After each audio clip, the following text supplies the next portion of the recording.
Tila hindi nga nagustuhan ng mga netizen ang nasabing paggamit ni Bobby Yan sa kanyang pangangampanya sa kapatid na si Rico Yan.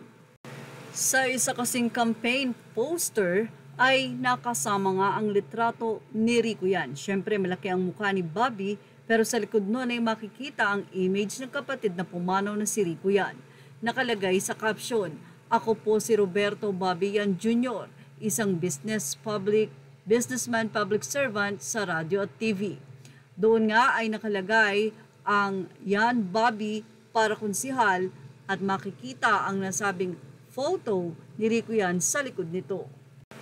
Hindi naman mapigilang mag-react ng mga netizen matapos nga itong i-post ng Fashion Police sa kanilang page. Pero bago pa yan, may ilan pang mga nagkomento. Narito po. Say ng isang netizen mismong sa post ito ni Bobby, "Kung di tayo nagkakamali, kadiri, hindi mo kaya magampanan ng walang kapatid mo. Maawa ka naman, matagal nang nagpapahinga yung tao. Patunay lang yan siguro na wala kang track record na ipagyayabang. Dahil kailangan mo pang gumamit ng 20 years ng namayapa para lang iboto ka." Say pa ng ilan, "Pagpahingahin mo na si Rico Yan. Gamit ng gamit yung isa, tatakbo ba si Rico?" May nakakasuka pa na inilagay na emoji ang isang netizen.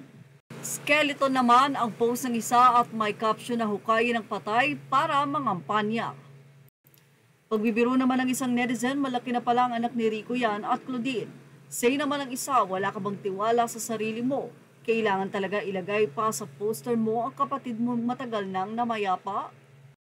Mula naman sa naging post ng Fashion Police, narito naman ang naging komento ng mga anonymous commentator.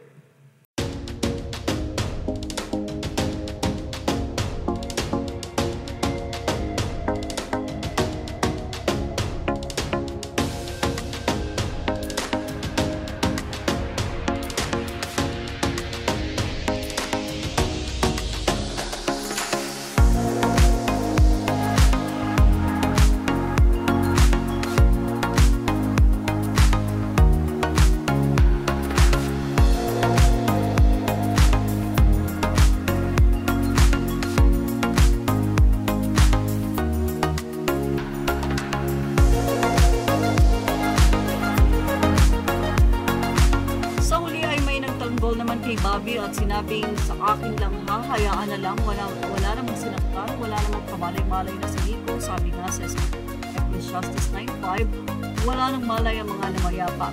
Kung buhay naman si Rico, tutulong din siguro siya sa brother niya." Images are all credit to the rightful owners. Thank you for watching.